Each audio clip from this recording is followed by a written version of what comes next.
Bonjour, je suis le docteur Narcisse. Aujourd'hui, nous allons parler d'un problème de santé très fréquent après 60 ans, l'hypertension artérielle. Beaucoup de personnes vivent avec une tension trop élevée sans ressentir de symptômes évidents. Pourtant, avec le temps, cette pression excessive peut fatiguer le cœur, les reins, le cerveau et les vaisseaux sanguins.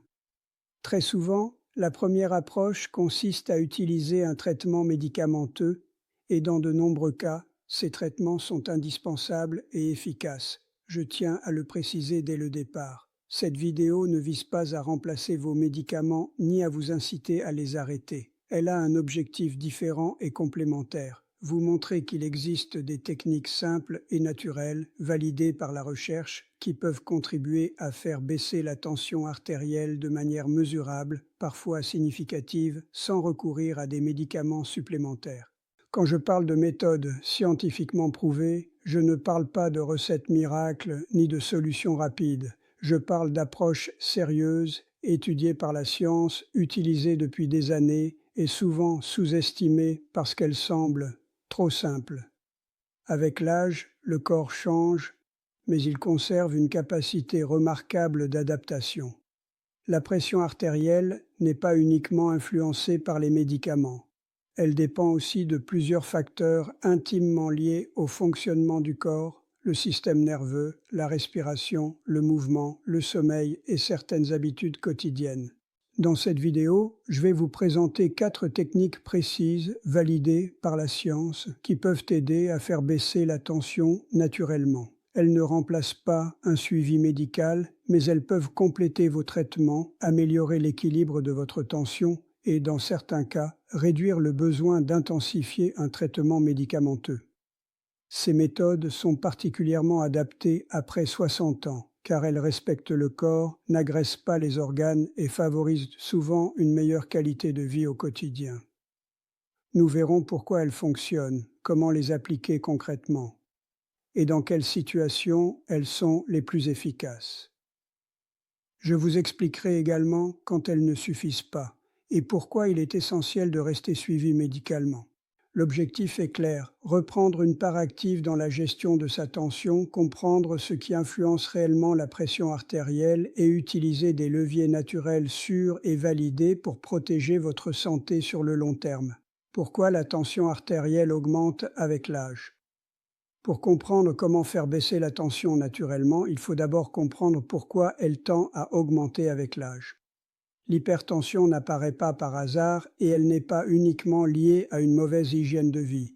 Elle résulte souvent de plusieurs mécanismes progressifs. Rigidité des artères. Avec le temps, les parois des artères perdent naturellement de leur élasticité. Elles deviennent moins capables de s'adapter aux variations de débit sanguin. Le cœur doit alors fournir plus d'efforts pour faire circuler le sang, ce qui augmente la pression dans les vaisseaux. Ce phénomène touche presque tout le monde après 60 ans, même les personnes actives. Système nerveux et stress. Une partie de notre système nerveux nous maintient en état d'alerte permanente. Avec l'âge, le stress chronique, les soucis de santé, les troubles du sommeil ou parfois la solitude entretiennent cette activation excessive. Le corps reste en mode tension, ce qui favorise l'hypertension durable. Respiration. Souvent négligée, la respiration influence directement la tension. Une respiration rapide et superficielle stimule les mécanismes de stress interne, tandis qu'une respiration lente et profonde peut faire baisser la pression artérielle en quelques minutes. Manque de mouvement. Avec l'âge, l'activité physique diminue souvent, par crainte ou par fatigue. L'immobilité réduit la capacité des vaisseaux à se dilater correctement, favorisant la hausse de la tension au repos. Alimentation. Ce n'est pas seulement la quantité de sel ajouté à table qui compte, mais surtout le sodium caché dans les aliments transformés, qui perturbe l'équilibre hydrique et augmente la pression dans les vaisseaux. Sommeil. Un sommeil fragmenté, trop court ou irrégulier empêche le corps de réguler correctement la tension. Normalement, la pression artérielle baisse la nuit, mais lorsqu'elle reste élevée, l'hypertension s'installe progressivement. Ce qu'il faut retenir, c'est que la tension artérielle est influencée par des mécanismes sur lesquels il est encore possible d'agir, même après 60 ou 70 ans. C'est précisément pour cela que certaines techniques non médicamenteuses peuvent avoir un impact réel, mesurable et durable. La première technique, la respiration lente et contrôlée. La première technique est probablement la plus simple, la plus rapide à mettre en place, et pourtant l'une des plus efficaces pour faire baisser la tension. Il s'agit de la respiration lente et contrôlée. De nombreuses études ont montré qu'une respiration volontairement ralentie, régulière et profonde peut faire baisser la tension artérielle en quelques minutes. Cette baisse n'est pas symbolique, elle est mesurable, parfois de plusieurs millimètres de mercure, autant sur la tension systolique que diastolique. Pourquoi cela fonctionne-t-il? Parce que la respiration est directement reliée au système nerveux. Lorsque nous respirons rapidement et superficiellement, le corps reste en état d'alerte, le cœur bat plus vite, les vaisseaux se contractent et la pression augmente. À l'inverse, une respiration lente envoie un signal clair au cerveau. Il n'y a pas de danger immédiat, le corps peut relâcher la tension et la pression artérielle diminue naturellement. Le rythme idéal, environ 6 respirations par minute, parfois légèrement moins. Cela peut sembler peu, mais c'est précisément ce rythme qui active le nerf vague, un nerf essentiel dans la régulation de la tension artérielle. Concrètement, comment appliquer cette technique? Installez-vous confortablement, que vous soyez assis ou allongé. Commencez par inspirer lentement par le nez pendant 4 à 5 secondes, puis expirez doucement par la bouche pendant 6 à 7 secondes. L'expiration doit être plus longue que l'inspiration. C'est elle qui déclenche le relâchement et permet au corps de se détendre profondément. Au début, 2 à 5 minutes suffisent. Avec le temps, vous pouvez pratiquer cette respiration 1 à 2 fois par jour, idéalement le matin pour commencer la journée plus sereinement et le soir pour favoriser le sommeil. Beaucoup de personnes constatent une baisse de la tension dès la première semaine, à condition de rester régulier. Ce qui est particulièrement intéressant, c'est que cette technique ne présente aucun risque lorsqu'elle est réalisée correctement. Elle peut être utilisée en complément d'un traitement, avant une mesure de tension ou simplement dans des situations de stress. Elle a également des effets positifs sur le sommeil et l'anxiété, deux facteurs étroitement liés à l'hypertension. Certaines personnes demandent « Docteur, je respire toute la journée. Pourquoi cela changerait-il quelque chose ?» La réponse est simple. La respiration habituelle est souvent trop rapide et trop superficielle. Apprendre à respirer lentement, c'est redonner au corps un outil qu'il a toujours possédé, mais qu'il a oublié d'utiliser. Il est vrai que cette technique seule ne suffit pas toujours à normaliser une hypertension installée depuis longtemps, mais elle constitue une base essentielle. Elle agit directement sur l'un des mécanismes centraux de l'attention, le système nerveux. Deuxième technique, le mouvement quotidien. La deuxième technique est connue de tous, mais souvent mal comprise, mal appliquée ou jugée inaccessible après un certain âge. Il s'agit du mouvement quotidien et plus précisément d'une marche régulière et adaptée à vos capacités. Quand on parle d'activité physique pour réduire la tension, beaucoup imaginent immédiatement un effort intense, du sport ou de la performance. En réalité, ce n'est pas l'intensité qui compte, mais la régularité.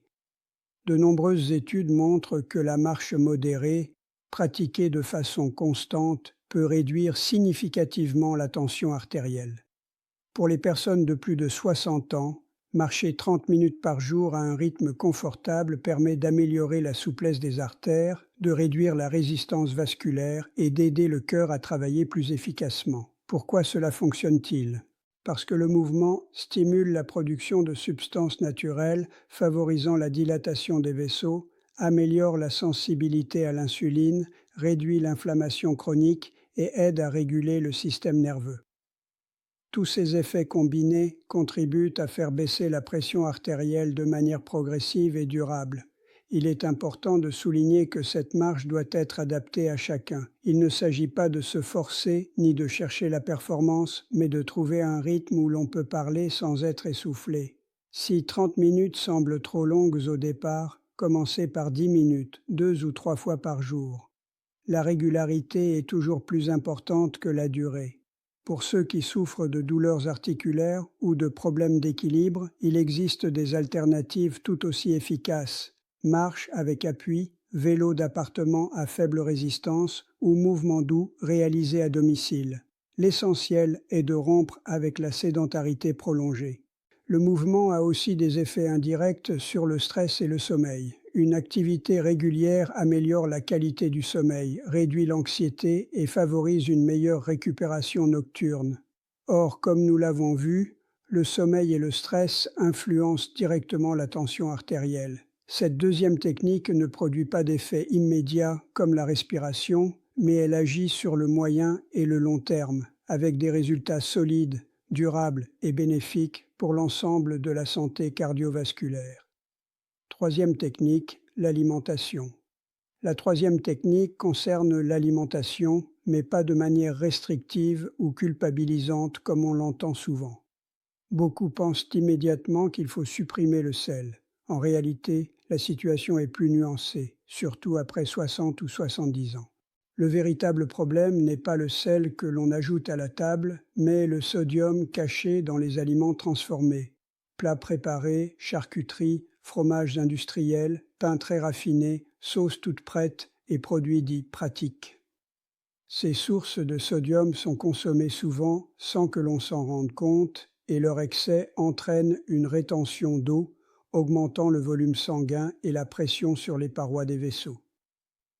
Avec l'âge, les reins éliminent moins efficacement cet excès, ce qui rend l'organisme encore plus sensible à cette surcharge.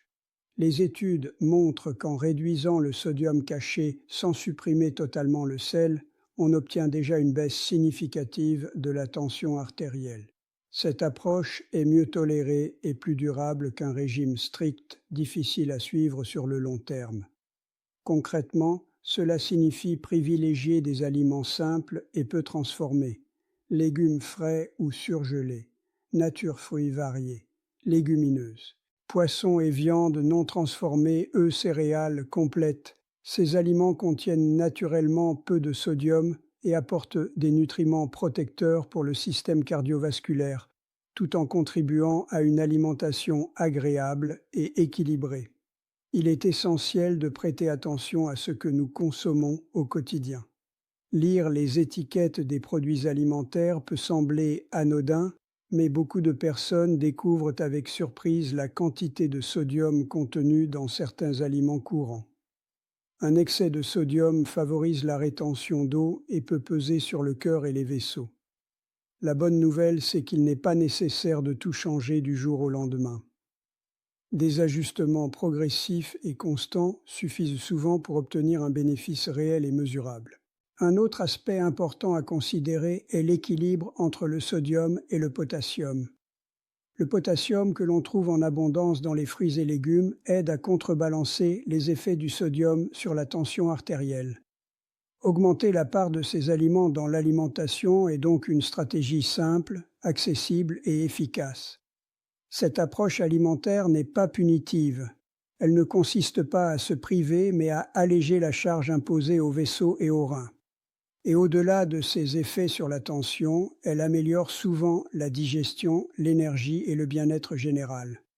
Comme pour toutes les techniques que nous avons abordées, l'effet ne se manifeste pas du jour au lendemain, mais progressivement. En quelques semaines, de nombreuses personnes observent déjà une amélioration notable de leur tension simplement en modifiant ses habitudes alimentaires discrètes mais régulières. La quatrième technique, souvent négligée, est tout aussi cruciale. Elle touche au sommeil et au rythme quotidien, deux facteurs essentiels pour la régulation de la tension artérielle. Chez une personne en bonne santé, la tension artérielle diminue naturellement la nuit, un phénomène que l'on appelle le dipping nocturne. Ce mécanisme permet au cœur et aux vaisseaux de se reposer, de récupérer. Cependant, chez beaucoup de personnes hypertendues, en particulier après 60 ou 70 ans, cette baisse nocturne est insuffisante, voire absente. Un sommeil trop court, interrompu ou irrégulier, empêche le système cardiovasculaire de se réguler correctement. La tension reste alors élevée, jour et nuit, augmentant le risque de complications à long terme. Beaucoup attribuent ces troubles à l'âge, alors qu'il existe souvent des leviers simples pour améliorer la situation. Le premier point à souligner est la régularité. Se coucher et se lever à des horaires relativement fixes permet au corps de retrouver un rythme stable. Le système nerveux fonctionne mieux lorsque les repères sont constants. Même une différence d'une heure peut avoir un impact significatif chez certaines personnes sensibles. L'exposition à la lumière joue également un rôle majeur.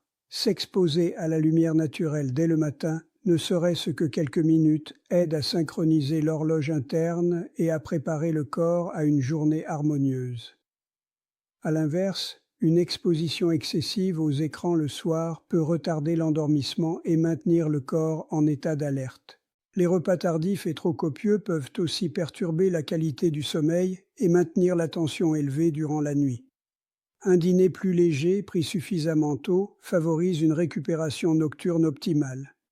Enfin, certaines techniques déjà évoquées, comme la respiration lente et le mouvement quotidien, améliorent également la qualité du sommeil. Tout est lié. Agir sur un levier influence souvent les autres.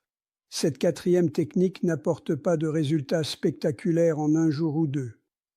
Mais sur le moyen terme, améliorer la qualité du sommeil permet de stabiliser la tension, d'augmenter la tolérance au traitement et de protéger le cœur et les vaisseaux. Pour conclure cette partie, il est important d'adopter une vision équilibrée et responsable. L'hypertension est une pathologie sérieuse qui nécessite un suivi médical. Les médicaments ont toute leur place lorsqu'ils sont nécessaires, mais ils ne constituent pas le seul levier d'action. Les 4 techniques présentées, respiration lente, mouvement régulier, alimentation adaptée et sommeil de qualité, sont toutes validées par la science. Elles n'agissent pas de la même manière ni au même rythme, mais elles partagent un point commun. Elles respectent le corps et renforcent ses mécanismes naturels de régulation. Appliquées ensemble, progressivement et régulièrement, elles contribuent à faire baisser la tension, à améliorer le bien-être général et, dans certains cas, à limiter une escalade médicamenteuse inutile. Elles permettent surtout de reprendre une part active dans la gestion de sa santé, un facteur essentiel à tout âge. Avant de terminer, un point crucial mérite d'être souligné, la mesure correcte de la tension. Beaucoup de personnes pensent que leur tension est toujours élevée, alors qu'en réalité, la mesure a été réalisée dans de mauvaises conditions. Une mauvaise mesure peut créer du stress, entraîner des décisions hâtives et parfois conduire à des traitements inutiles. Idéalement, la tension doit être mesurée dans le calme, assis, le dos soutenu, les pieds au sol, après 5 minutes de repos. Le bras doit être posé à hauteur du cœur et il est important de rester silencieux pendant la prise.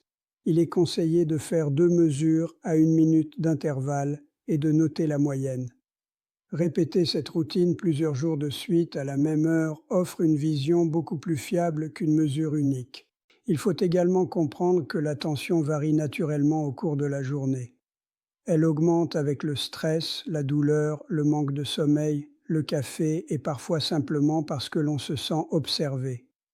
Beaucoup connaissent l'effet dit « blouse blanche », une tension plus élevée au cabinet médical qu'à la maison. À l'inverse, certaines personnes ont une tension normale chez le médecin, mais élevée à domicile, ce qui est tout aussi important à identifier. Tenir un petit carnet de suivi pendant 1 à 2 semaines permet de mieux comprendre son profil réel et d'évaluer l'efficacité des techniques naturelles. Cela devient un outil concret pour discuter avec son médecin de manière objective, en montrant des valeurs et des tendances plutôt que de simples impressions. Enfin, souvenez-vous d'un principe simple mais essentiel, la recherche de la perfection immédiate n'a pas de sens. Ce qui fait réellement baisser la tension sur le long terme, ce ne sont pas des efforts intenses sur quelques jours, mais des habitudes réalistes tenues de façon régulière pendant plusieurs semaines. Même une baisse modeste mais stable est déjà une victoire pour le cœur, les artères et le cerveau. Aucune décision importante ne doit être prise seule. Toute modification significative doit être discutée avec votre médecin. Mais gardez à l'esprit que vous avez un rôle actif à jouer. La science le confirme, des gestes simples, répétés quotidiennement, peuvent avoir un impact réel et durable sur la tension artérielle. Avancez pas à pas, avec patience, et souvenez-vous toujours que la régularité vaut plus que l'intensité.